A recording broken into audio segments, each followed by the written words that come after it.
My name is Claire Donovan. I'm 36 years old. At my younger brother's engagement party, my father walked across a crowded ballroom, handed me a white cleaning apron and smiled as if he were doing me a favor. "Put this on," he whispered. "The catering staff is short-handed." Then he leaned closer. "And if anyone asks who you are, tell them you work for the venue." I stared at him. He looked perfectly calm, almost amused.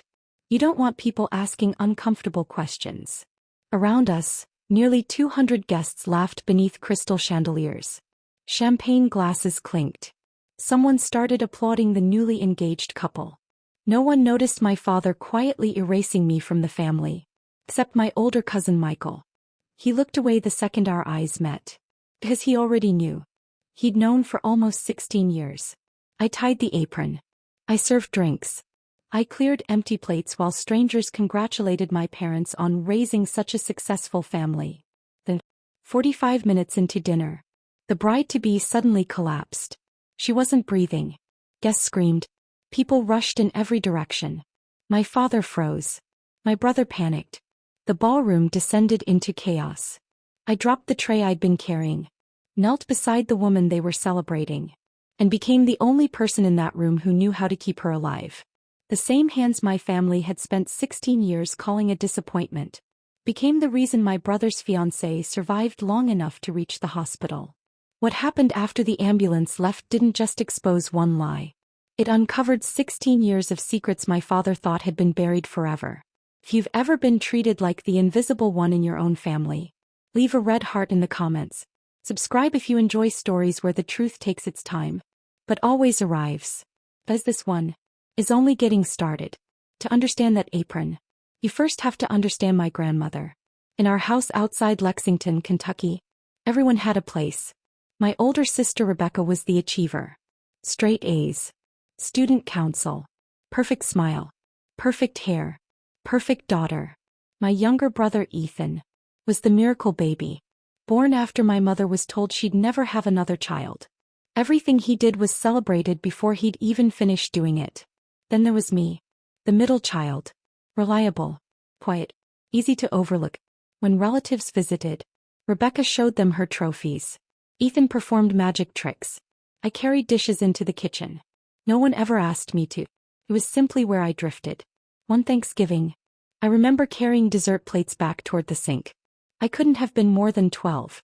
A neighbor smiled at my mother. "You've got wonderful kids." My mother laughed. "Rebecca's going to be a lawyer. Ethan's probably going into business." Then she glanced toward me.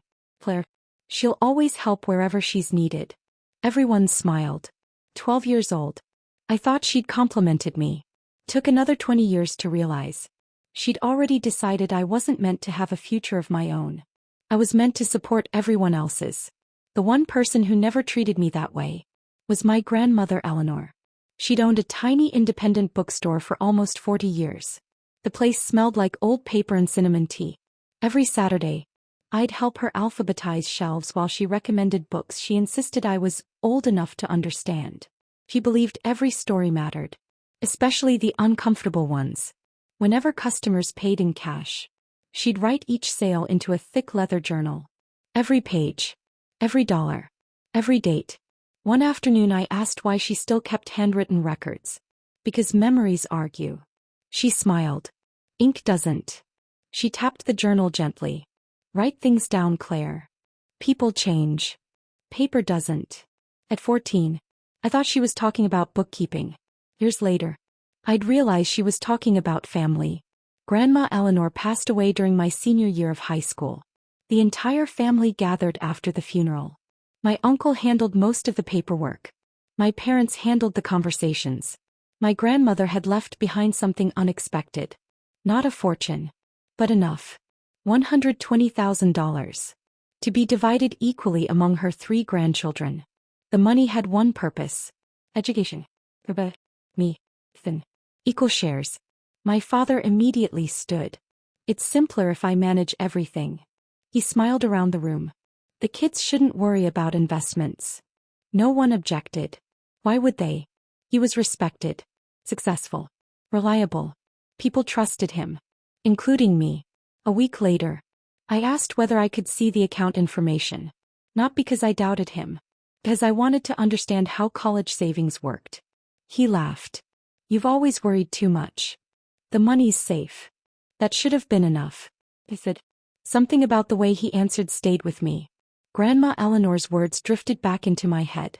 People change. Paper doesn't. I almost asked again. Almost. I said. I let it go. Because I still believed fathers protected daughters. The night before I left for college, my father found me sitting on the back porch. The moving boxes were packed. My acceptance letter to the University of Kentucky sat folded inside my backpack. He looked at me for a long time. Longer than usual. You remind me of your grandfather. He finally said. Hi, father. I smiled. He nodded. He never knew when to stop asking questions. I laughed. I'll take that as a compliment. He didn't. His face never changed. Sometimes, the people who ask the most questions end up with the least. Then he walked back inside. I sat there another 20 minutes trying to understand what he'd meant. I wouldn't understand until 2 years later, when I logged into my university account and discovered my tuition payment had disappeared. At that moment, I still believed there had to be a mistake. I had no idea. My father had already spent the money. And before I ever asked where it went, he had already told the rest of the family. A completely different story. The email arrived at 8:17 on a Tuesday morning. I was walking across campus with a cup of coffee in one hand and my anatomy textbook in the other when my phone vibrated. First I smiled. I assumed it was another reminder about course registration. Instead the subject line read, Urgent. Outstanding tuition balance. I frowned. That couldn't be right. My grandmother's education fund was supposed to cover everything. I opened the message. My scholarship had already been applied. But the remaining tuition payment had never arrived. According to the university, I owed nearly $11,000 before the end of the week. If it wasn't paid, my classes would be canceled. I stopped walking. Students hurried around me on the sidewalk, laughing, talking, planning their weekends. Meanwhile, my entire future had just paused. I called my father immediately. He answered on the third ring. Morning, sweetheart. Dad. My school says my tuition hasn't been paid. There was a brief silence. Just long enough to feel strange. Really? Yes. They say the account's overdue. His voice stayed calm. That's odd. So, what happened? I'll look into it. When? After work. I stared across the campus lawn. They said I only have a few days. I said I'll handle it. His tone had changed. Slightly sharper. The conversation was over. I'll call you tonight. Then he hung up. He never called. The next afternoon, I called again. No answer. I called my mother. She answered almost immediately. Oh, honey. Your father's working on it. So there is a problem? No. Then why hasn't the school received the money? She sighed. You've always worried too much. The exact same words my father had used. My stomach tightened. When will it be fixed? Soon. Can you tell me what happened? I don't really understand all the financial details. She laughed nervously. Your father handles those things. Looking back, that was the first time I realized something important. Nobody in my family actually knew where the money was. They simply assumed my father did. 3 days later, the university removed me from 2 of my classes. Not permanently, temporarily, until payment was received. I sat outside the registrar's office trying not to cry. A woman about my mother's age walked over carrying a stack of folders. She noticed me immediately. Are you all right? I quickly wiped my eyes. I'm fine. She smiled kindly. No one's ever sitting outside the registrar's office because they're fine. That made me laugh. Just a little. My tuition disappeared. She sat beside me. I'm Susan. She introduced herself as one of the university's financial aid advisors. For nearly 20 minutes, she patiently walked through every payment on my account. Scholarships. Housing. Fees. Everything. Finally she looked at me. Your account shows an expected payment from a family education trust. Yes. It was established by my grandmother. Susan frowned. We've never received it. I felt my chest tighten. Could there have been a mistake? There could have. She answered honestly. But mistakes usually leave paperwork. This. She gently turned the computer screen toward me. Looks like the payment was cancelled before it was ever sent. Cancelled? By who? That evening. I drove home. 3 hours. The entire trip I kept convincing myself there had to be a simple explanation. Maybe the bank made an error. Maybe paperwork had expired. Maybe my father forgot one signature. Families don't steal from each other. At least, that's what I believed back then. When I pulled into my parents' driveway, both cars were home. Good. I walked inside without knocking. The smell of pot roast filled the kitchen. Rebecca was setting the table. Ethan was watching television. Everything looked normal. My father smiled when he saw me. Claire. What a surprise. I didn't sit down. We need to talk. His smile disappeared. A few minutes later we were alone in his home office. I handed him the tuition statement. They still haven't been paid. He barely glanced at the paper. I know. So, when are you sending the money? He leaned back in his chair. I'm not. I blinked. I'm sorry. The money isn't available. I laughed. Not because anything was funny. Because my brain refused to understand the sentence I just heard. What do you mean it isn't available? It was invested. Okay. So sell the investment. It didn't work out. The room suddenly felt smaller. What are you talking about? He folded his hands on the desk. The market changed. There were losses. Significant losses. I stared at him. You lost my college fund? It wasn't just yours. He corrected. It was all 3 accounts. My heart dropped. Rebecca's. Yes. Ethan's. Yes. I shook my head. No. No. They're both still in school. They haven't needed it yet. You'll recover it before then. I couldn't believe what I was hearing. You gambled Grandma's money? It wasn't gambling. It was investing. You said it was safe. I believed it was. I stood there in complete silence. Finally, I asked the question that mattered most. How much is left? He looked away. Very little. Dinner that night was unbearable. Nobody mentioned college. Nobody mentioned Grandma's inheritance. Rebecca chatted about an internship. Ethan talked excitedly about getting his driver's permit. My mother kept refilling everyone's glasses as if pretending nothing was wrong would somehow make it disappear. I couldn't take it anymore. Does everyone know? The room went silent. Rebecca frowned. Know what? I looked at my father. He slowly put down his fork. I'll explain. I waited. He looked around the table. Then smiled sadly. I'm afraid Claire has made some poor financial decisions at school. My entire body went cold. What? He continued. She withdrew a large amount from her education account without telling us. Rebecca stared at me. You did. Ethan looked shocked. Mom covered her mouth. I warned her to be careful. My father sighed heavily. But she's young. People make mistakes. I couldn't speak. I literally couldn't force words out. He was lying. Right in front of me. And everyone believed him. Every single person. Because why wouldn't they? He was the father. I was the college student. Who would they trust? I finally found my voice. Dad. What are you doing? He looked at me with an expression I'd never seen before. Controlled. Almost threatening. Then he smiled for everyone else to see. We'll help you through this, Claire. You don't have to be embarrassed. Embarrassed? I stared around the table. Rebecca wouldn't meet my eyes. My mother looked heartbroken. Ethan looked disappointed. In me. The lie had taken less than 30 seconds.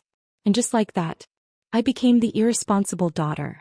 The one who wasted her grandmother's gift. The one everyone pitied. I pushed my chair back.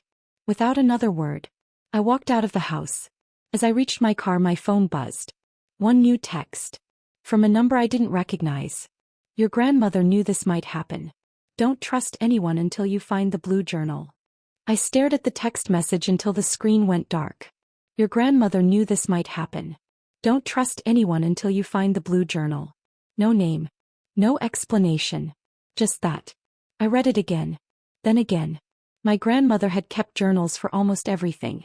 Sales at the bookstore. Birthdays.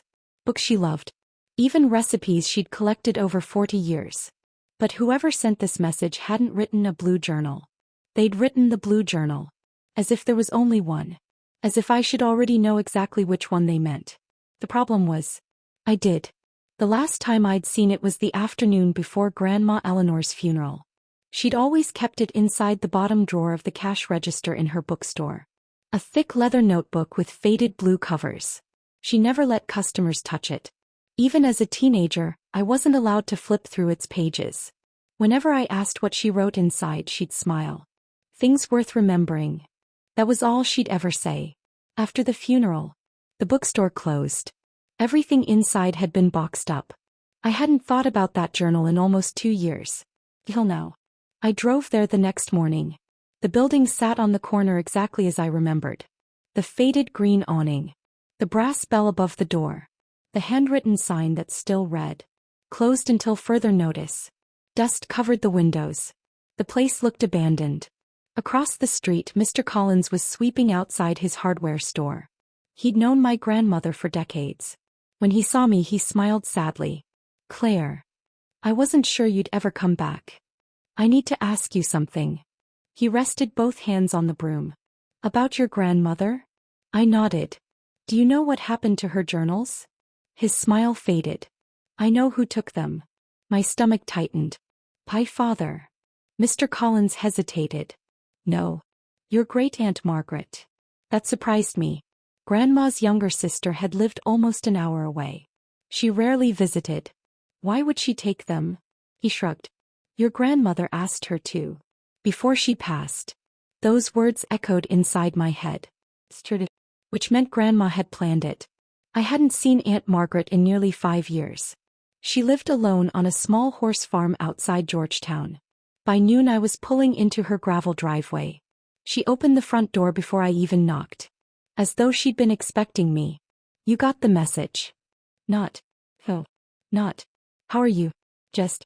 You got the message. I stared. You sent it. She nodded. I wondered how long it'd take. You know about the money? I know enough. My heart started beating faster. You knew my father stole it? She didn't answer immediately. I said. She stepped aside. Come inside. Her house smelled like cedar and coffee. Family photographs covered every wall. Grandma Eleanor smiled from nearly every frame. Laughing. Gardening. Standing proudly in front of the bookstore. Aunt Margaret handed me a mug of coffee. Then disappeared into another room. When she returned, she was carrying something wrapped inside an old quilt. She placed it gently on the dining room table. Carefully unfolded the fabric. There was. The blue journal. Exactly as I remembered. Only older. The leather corners had softened with age. The pages bulged from years of writing. I instinctively reached toward it. He stopped me. Before you open it. You need to understand something. I looked up. Your grandmother knew. Knew what? That one day someone in this family would rewrite the truth. A chill ran down my arms. She didn't know who. But she knew someone would. So she documented everything. I looked back at the journal. Everything. Everything. My fingers trembled as I opened the cover. The first page wasn't financial records. It wasn't bookkeeping. It was a handwritten letter. If you're reading this, someone has broken my trust. I stopped breathing. Below it, Grandma's unmistakable handwriting continued. Families tell stories. Sometimes those stories become more powerful than facts. If that ever happens, begin here. Tears blurred the page. It felt as though she were speaking directly to me. Page after page contained dates, names, conversations, receipts taped neatly beside handwritten notes. Every loan she'd ever made. Every promise anyone had ever asked her to keep. Nothing was missing. She had documented her life the way historians document nations. Fully, carefully, without emotion. Then I reached a page dated 3 months before her death. Across the top she'd written, Education Fund. My pulse quickened. Beneath it were 3 names. Rebecca, Claire, Ethan. Each followed by exactly the same amount. $40,000. Equal. Exactly as she'd promised. At the bottom of the page. Another sentence. Funds transferred to Richard Donovan for temporary management until each grandchild begins college. Temporary. Not permanent. Temporary. My father had never mentioned that part. Aunt Margaret. My voice barely worked. Did Grandma know my father was going to steal it? No. Then why leave all this? She sighed. Because she'd watched families long enough. She knew money doesn't change people. It reveals them. The room became painfully quiet. Finally, I asked the question that had haunted me for 2 days. Can this prove what happened? She looked at me carefully. It proves what your grandmother intended. But intent isn't always enough. Hope slipped away almost instantly. So this changes nothing. I didn't say that. She stood, walked toward an old filing cabinet, unlocked the bottom drawer, and pulled out a sealed manila envelope. My name was written across the front, in Grandma Eleanor's handwriting. I've been waiting almost 2 years to give you this. My heart pounded. What is it? Aunt Margaret's expression changed. It's the reason your father doesn't know I still have the journal. She handed me the envelope. It contains the one document he spent 16 years trying to find. I didn't open the envelope right away. I simply stared at my name. Claire Donovan. My grandmother's handwriting hadn't changed just because she was gone. Every letter still leaned slightly to the right, careful and deliberate, exactly the way I remembered from birthday cards and Christmas notes. Aunt Margaret folded her hands. Before you read it, there's something you need to know. I looked up. Your father came here. When? The week after Eleanor's funeral. A knot formed in my stomach. He asked about the journal? She nodded. And the envelope. What did he say? He claimed Eleanor had left some old financial papers that could confuse the family. He offered to organize everything. She gave a dry little laugh. I knew your grandmother too well. I told him I'd already boxed everything away. You lied. I protected your grandmother's last wishes. For the first time since this nightmare began, I realized something important. My father hadn't just spent 16 years protecting a lie. He'd spent 16 years looking for the evidence that could destroy it. I slid one finger beneath the seal. Inside was a handwritten letter. And behind it, a folded bank document. I read the letter first. Claire, if you're reading this, someone has used my love for this family as a weapon. I hope I'm wrong. But hope is not a plan. That's why I wrote everything down. The education money belongs equally to my 3 grandchildren. If anyone ever tells you otherwise, they are asking you to trust memory instead of records. Don't. Love. Grandma Eleanor. My vision blurred. Aunt Margaret quietly handed me a tissue. I hadn't realized I'd started crying. Then I unfolded the bank paper. At first it looked ordinary. Account numbers. Transfer dates. Signatures. Then my eyes landed on one sentence. Withdrawal authorization requires signatures from Richard Donovan and Eleanor Brooks unless released upon Eleanor Brooks' death. Below it, another handwritten note from my grandmother. If these funds are moved after my passing, every withdrawal must be documented with receipts. I looked at Aunt Margaret. Where are those receipts? She didn't answer. I said. She looked toward the window. That's the interesting part. There aren't any. I read the document again. If there are no receipts, then where did the money go? Exactly. The room fell silent. Until Aunt Margaret spoke again. Claire. Your father always told people he invested the money. Yes. But nobody ever saw investment statements. I hadn't thought about that. Not once. He said the market crashed. So did everyone else. She gave me a sad smile. Because it sounded believable. I looked back down at the journal. Grandma had documented every dollar she ever spent. Every check.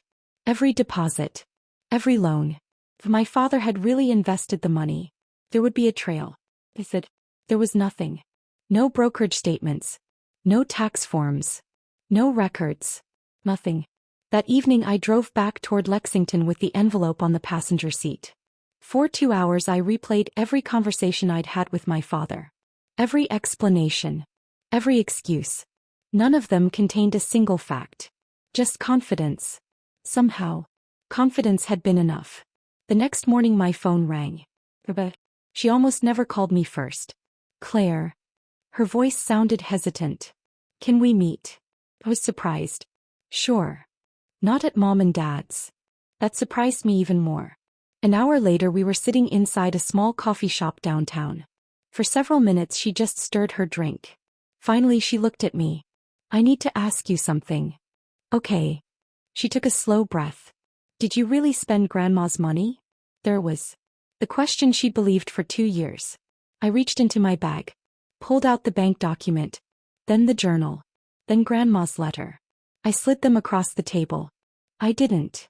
Rebecca spent almost 10 minutes reading. She didn't interrupt.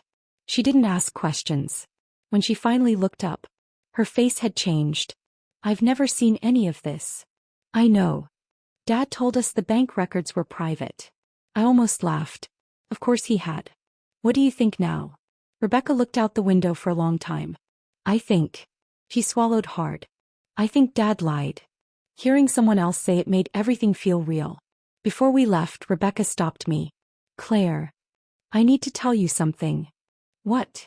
She looked genuinely ashamed. About a year after Grandma died, Dad took out a second mortgage. That caught me completely off guard. For what? He said it was to help Ethan. Ethan. He wanted to open his own construction company. Pieces began moving inside my head. Slowly. Painfully. Did it succeed? Rebecca shook her head. No. It failed after less than a year. My pulse quickened. When was this? She thought for a moment. The same year your tuition disappeared. Neither of us spoke. We didn't need to. The timing was too perfect. Too convenient. Either it was an unbelievable coincidence, or my father hadn't lost the education fund at all. He'd simply used it somewhere else. That night I spread every document across my apartment floor.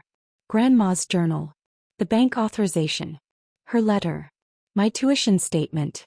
I made a timeline. Dates. Amounts. Family events. The longer I looked, the more one date refused to leave my mind. The week my tuition payment vanished was the exact same week Ethan announced he had secured funding for his new business.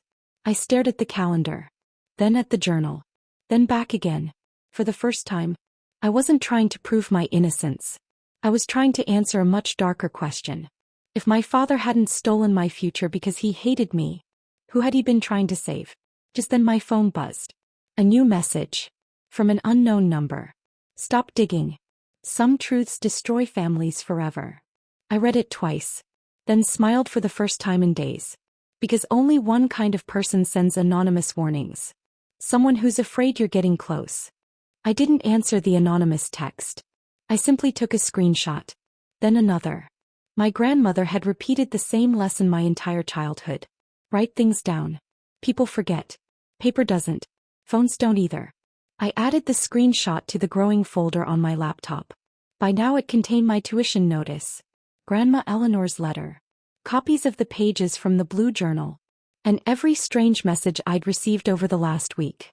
For the first time in years, I felt like I wasn't chasing the truth anymore. The truth was starting to chase me.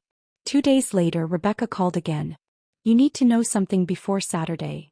What's Saturday? There was a pause. You really weren't invited? My stomach tightened. Invited to what?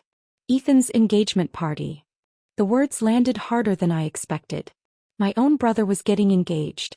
And I hadn't even known. When did this happen? They've been planning it for months. I thought Dad invited you. I laughed. Not because it was funny. Because suddenly everything made sense. The anonymous warning.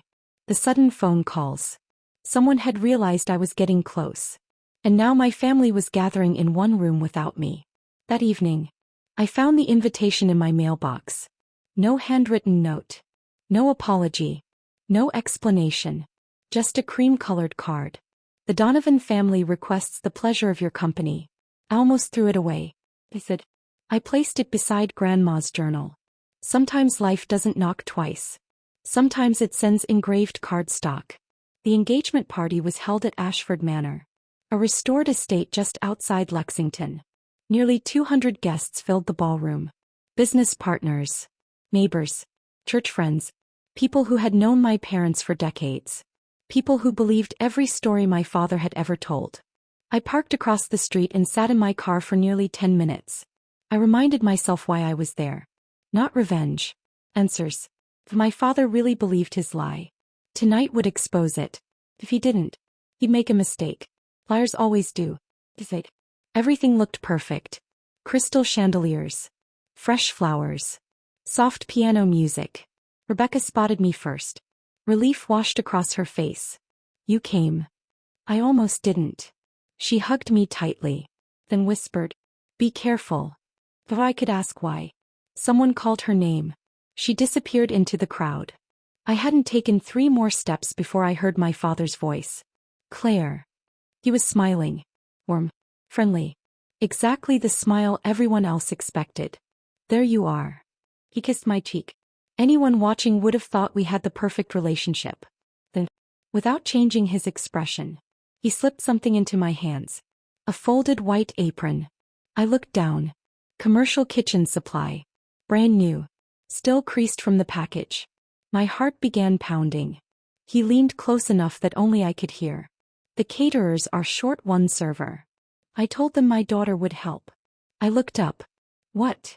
His smile never moved. It'll avoid awkward questions.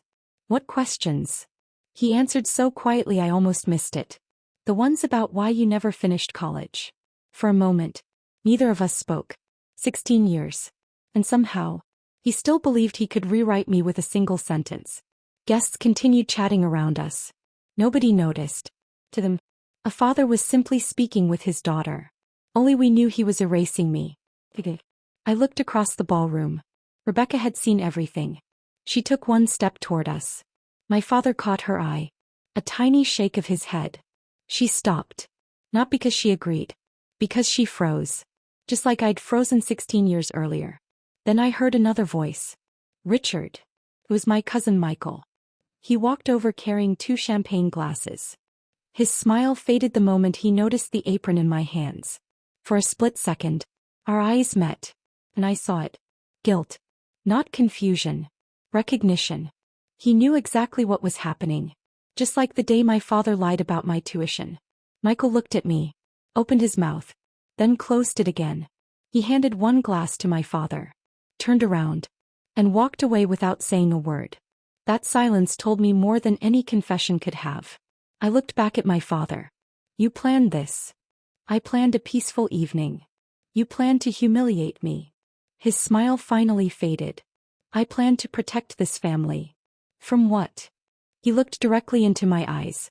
From the truth. The words escaped before he could stop them. He realized it immediately.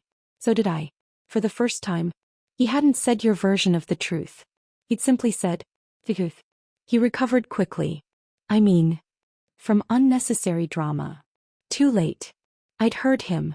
He nodded toward the service entrance. Please put it on. People are waiting. I looked down at the apron. 16 years ago, I would have cried. Tonight, something inside me had changed. An apron couldn't erase a degree. A lie couldn't erase the life I'd built. Foley. I tied the strings behind my back. Not for him. For Rebecca. For Ethan. For the answers I still didn't have. If enduring 1 more humiliation uncovered the last piece of the puzzle, it would be worth it. For the next 30 minutes, I carried trays through the ballroom. Most guests smiled politely. Some thanked me. None of them recognized me. Exactly as my father intended. Then, as I passed the head table, I overheard a conversation that stopped me cold. One of Ethan's future in-laws leaned toward my father. I've heard wonderful things about your children. My father smiled proudly. Rebecca's an attorney. Our son Ethan owns his own construction company. The man nodded. And your oldest daughter? There was only the slightest pause. Barely noticeable. Then my father answered. Oh. Claire just helps out wherever she's needed. At that exact moment, a woman carrying a tray of champagne stopped beside me. She was one of the venue's actual employees. She looked at me, then at my apron, then frowned. Quietly she whispered, I've worked here 9 years. And I've never seen that uniform before. Before I could answer, a loud crash echoed from the center of the ballroom. Someone screamed. The music stopped. Every head turned toward Ethan's fiancée. She had collapsed to the floor. And she wasn't moving. For half a second, Nobody moved. The crystal chandelier reflected across the polished dance floor while Ethan's fiancée, Madison, lay perfectly still beneath it. Someone dropped a champagne glass. Shattered. Then the room exploded. Call 911. Give her some air. Oh my God. Guests rushed toward her from every direction, creating exactly the kind of chaos that makes an emergency worse. I threw the serving tray onto the nearest table. It crashed to the floor behind me.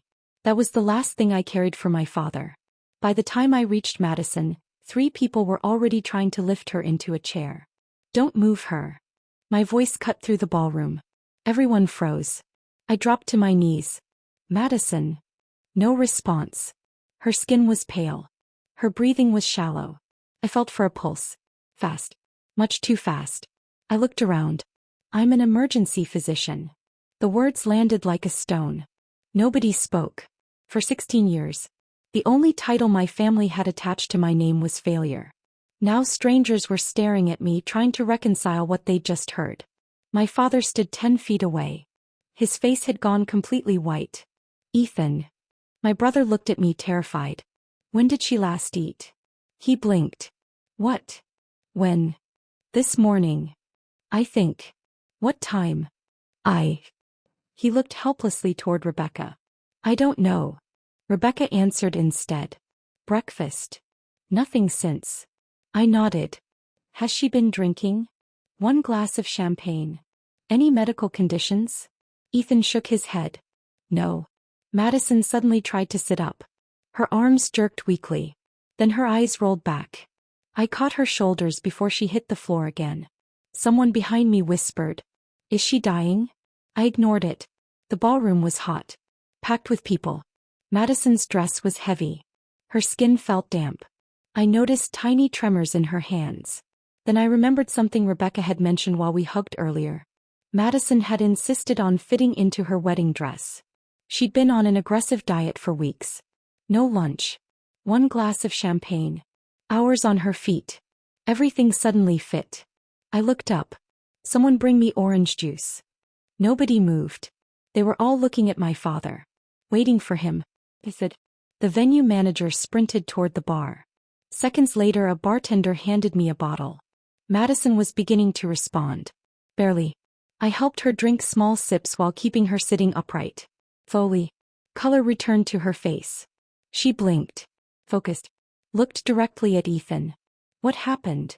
The entire ballroom exhaled at once. The ambulance arrived less than 8 minutes later. Paramedics rolled through the front doors. I gave a quick report. Female 29. Probable hypoglycemic episode aggravated by dehydration. Improving after oral glucose. One of the paramedics looked at me. You medical? I nodded. Emergency medicine. He smiled. Nice work. They helped Madison onto the stretcher. As they wheeled her away, Ethan grabbed my arm. Claire. His eyes were full of tears. You saved her. I looked at my little brother. For the first time in years. He wasn't looking at me like the family disappointment. He was looking at me like his sister. The ballroom had become strangely quiet. Clusters of guests whispered to each other. I could feel hundreds of eyes following me. Then someone asked the question I'd been expecting. A gray-haired gentleman approached Rebecca. I thought Richard said Claire never finished school. Rebecca opened her mouth. Nothing came out. My father answered instead. There must be some misunderstanding. His voice sounded forced. Claire worked around hospitals for a while. I stared at him. Even now. Even after watching me direct paramedics. Even after hearing them call me doctor. He couldn't stop. The lie had become part of him. Before anyone else could speak, a woman in navy blue scrubs hurried through the ballroom doors. She looked around quickly, then spotted me. Her face lit up. Claire. I smiled despite myself. Angela. Angela Brooks had been one of the emergency department nurses I'd worked with for nearly 6 years. Her mother happened to be attending the engagement party. She walked straight toward me and wrapped me in a hug. I heard there was a medical emergency. I figured it had to be you. Then she laughed. I swear you attract chaos. Several guests stared openly. Angela noticed the white apron tied around my waist. She frowned. What are you wearing? Before I could answer, she looked toward my father, then back at me. Realization crossed her face. Slowly, painfully. You were serving food? I didn't respond. I didn't have to. Angela turned toward the crowd. This woman is one of the best ER physicians I've ever worked with. The room became silent. Half the nurses at Lexington General request shifts with Dr. Claire Donovan because they know patients are safe with her. No one spoke. Angela continued. I've seen her bring people back that everyone else thought we'd lost. She smiled proudly. If anyone here is alive because of a medical emergency tonight, they're lucky Claire was in the room. The silence somehow became even heavier. I looked toward my father. His shoulders had sagged. People were no longer looking at him with admiration. They were looking with confusion. Questions. Doubt. For the first time, his version of me wasn't the only one in the room. Then I noticed someone pushing through the crowd. Cousin Michael. He walked directly toward us. Stopped beside me. Looked at my father. Then took a deep breath. I can't keep lying anymore. Every conversation stopped. Michael looked at me first. I'm sorry, Claire. Then he faced the room. 16 years ago. I saw Uncle Richard moving money from your grandmother's education account. My father stepped forward. Michael. No. Michael shook his head. I'm done.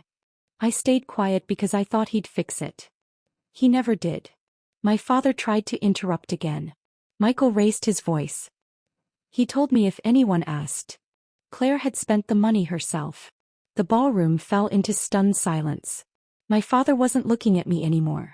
He was looking toward the exit, as though he were calculating whether he could still walk away. Then, Rebecca reached into her purse, pulled out the blue journal, and placed it on the head table in front of everyone. There won't be any more lies tonight.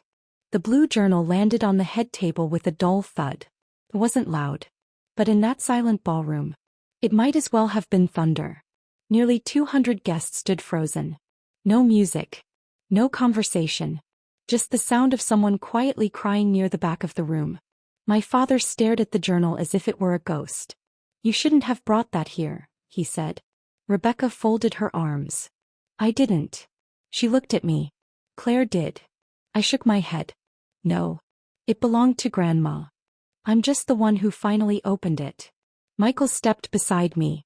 I'm done covering for you, Uncle Richard. My father looked around the room, searching for support. He found none. My mother stood motionless beside Ethan. She looked smaller than I'd ever seen her. Not angry. Not defensive. Just exhausted. Finally my father laughed. A dry, nervous laugh. This has gotten completely out of hand. He looked toward the guests. My family is emotional tonight. My oldest daughter has misunderstood some old financial records. I almost admired how quickly he recovered. Almost. Then Rebecca spoke. Dad. I called First Commonwealth Bank yesterday. His smile disappeared. They still had archived records. My father's face drained of color. You what? I requested copies. She reached into her purse. Pulled out another envelope. This one much thicker. He handed it to me. I thought you should be the one to read it. Inside were photocopies. Withdrawal slips. Cancel checks. Transfer records.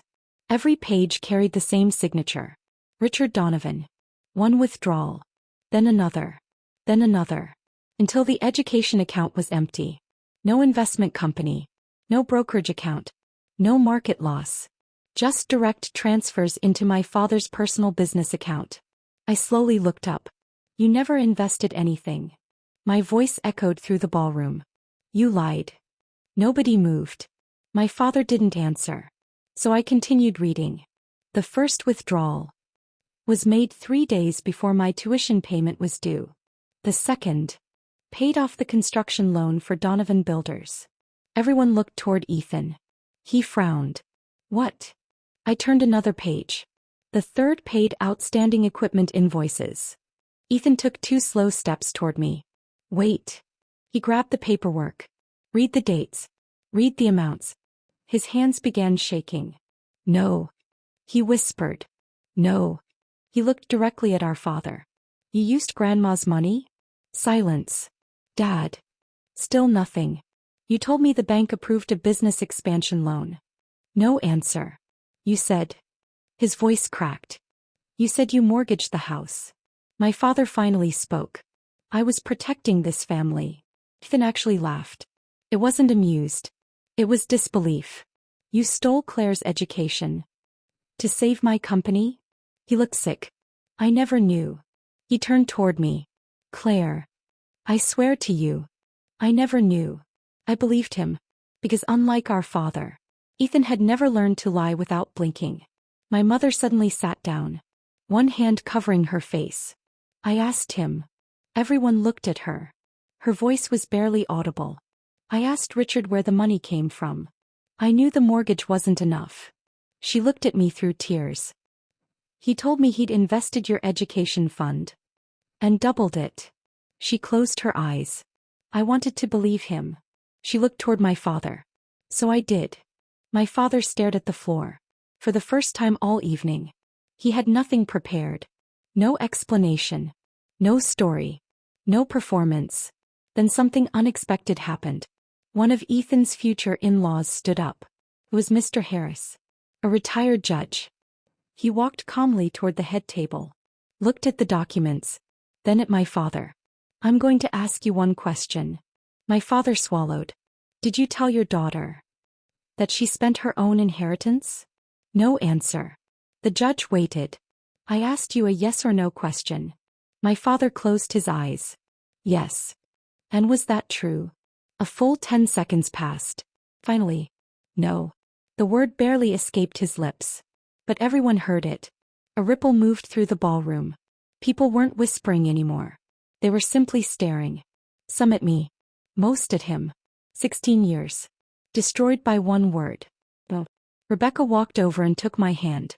I'm sorry. He was crying openly now. I believed him. I should have called you. I should have listened. I squeezed her hand. You were told a story. So was everyone else. She shook her head. No. I chose the easy version. That's different. Ethan slowly removed the engagement ring box from his pocket. Not to return it. To take something else out. Inside was a folded check. He placed it on the table in front of our father. I was going to give this to Madison tomorrow. What is it? A down payment for our first house. He slid it across the table toward me. It's yours. I pushed it back. No. Claire. I built everything with stolen money. You didn't. Our father did. But I benefited. You didn't know. I do now.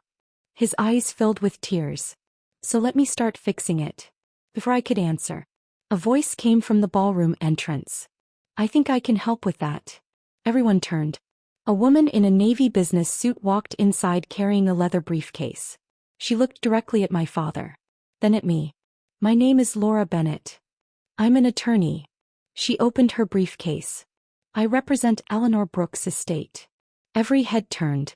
I've been looking for Richard Donovan. For almost 16 years. Nobody spoke. The ballroom had become so quiet that I could hear the ice melting inside abandoned glasses. The attorney walked to the head table without rushing. She placed her leather briefcase on the polished wood and looked directly at my father. Richard Donovan? He nodded stiffly. I'm Laura Bennett. I represented Eleanor Brooks during the final revision of her estate documents. A visible shiver passed through my father. You. I thought. You thought I retired. She smiled politely. I didn't. She opened her briefcase and removed a sealed file. The reason I attended tonight is because your cousin Michael contacted my office yesterday. Michael looked embarrassed. I remembered Grandma mentioning an attorney years ago. I figured someone should know. Laura nodded. It was the right decision. She turned toward me. Claire. Your grandmother anticipated that disagreements over the education fund might someday arise. My heart skipped. She instructed me to keep copies of every legal document related to the estate for 20 years. She opened the file. Inside were notarized copies of the education agreement. Signed. Dated. Witnessed. One paragraph had been highlighted. Laura read it aloud. The temporary custodian of these funds shall act solely as administrator and shall not borrow, transfer, invest for personal benefit, pledge, or otherwise use these assets for purposes unrelated to the education of the named beneficiaries. She looked at my father. You signed this. The room turned toward him. He didn't deny it. Because he couldn't. The signature was his. The witnesses were still alive. The document had been notarized. There was nowhere left to hide. Laura quietly continued. Several years ago, I attempted to contact the Donovan family after noticing discrepancies in the estate's final accounting. She looked at me. My letters were returned unopened. My father slowly lowered his head. I assumed the family had resolved the issue privately. Michael cleared his throat. They didn't. No. Laura agreed softly. They clearly didn't. Ethan walked toward me. He wasn't crying anymore. He looked older. As though the last hour had added 10 years to his life. I owe you something. You don't owe me anything. Yes. He shook his head. I owe you the truth. He turned toward everyone in the ballroom. When I started Donovan Builders, I believed Dad had borrowed against the house. I never knew where the money really came from. He looked at Madison. I built my future on something that belonged to my sister. He swallowed hard. I'm ashamed of that. Then he reached into his jacket. Pulled out a folder. I sold the company 3 months ago. He looked at me. The proceeds are enough to repay every dollar Dad took. I immediately shook my head. No. Claire. No. He looked confused. Grandma didn't save that money so we'd fight over it. I took a slow breath. She saved it so we'd have opportunities. I looked around the room. Mine wasn't taken forever. I still became a doctor. I smiled gently. But there are kids who never get that chance. Everyone watched quietly. So here's what I want. I looked at Ethan. You and I. We create the Eleanor Brooks Scholarship. His eyes widened. What? A scholarship. 4 first-generation college students. Every dollar that should have educated me will educate someone else. Tears rolled down Rebecca's cheeks. Madison smiled through hers. Even Laura Bennett looked surprised. Ethan covered his face with one hand. Then nodded.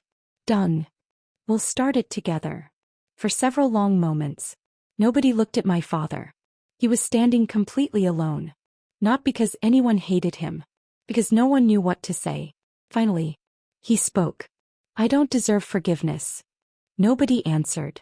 I told myself I was protecting my family. His voice trembled.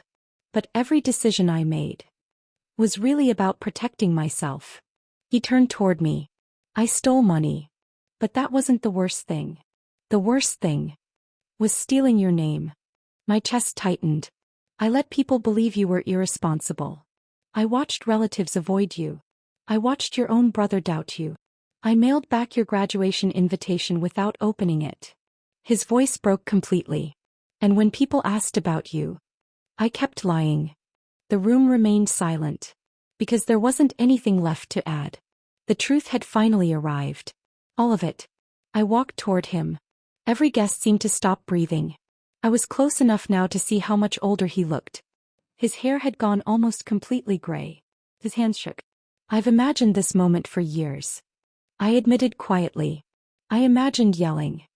I imagined making you feel what I felt. I smiled sadly.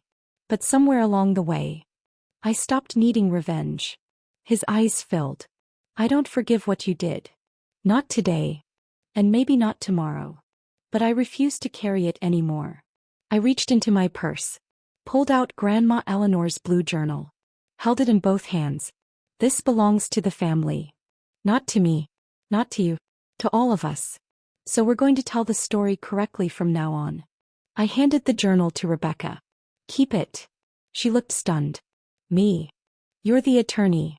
You understand records. You'll make sure no one rewrites this again. She nodded through tears. I promise. 3 months later, the Eleanor Brooks Scholarship officially opened. Ethan made the first donation. I made the second. Rebecca volunteered to handle the legal paperwork every year. Laura Bennett served on the selection committee. The first scholarship went to a young woman whose parents had never attended college. The day she received her acceptance letter, She cried exactly the way I had once cried reading mine. Only this time, no one could take it away. As for my father, he kept one promise. At the next family reunion, he stood in front of every aunt, uncle, cousin, neighbor, and friend who had believed his story. He told them the truth. Not my version. Not his version. The truth. No excuses. No interruptions. No blaming circumstances. When he finished, he sat down quietly. The room stayed silent for several seconds. Then my oldest uncle stood, walked over, put one hand on my shoulder, and simply said, "We should have asked you." One sentence. 16 years late. Still, it mattered. A week later, I visited Grandma Eleanor's grave. I placed a single white lily beside the headstone, then rested the scholarship brochure against the flowers. "I think you'd like this ending." The wind stirred the trees around the cemetery. For just a moment, I could almost hear her voice. "People change. Paper doesn't." I smiled. "You were right." Then I drove home. Not because the past had disappeared, but because it no longer owned the road ahead. If this story reminded you that the truth may take years to be heard, but it's still worth protecting, leave a red heart in the comments. And if you've ever had to rebuild your life after someone else rewrote your story, subscribe. There are more stories to tell. And this time, no one else gets to write the ending.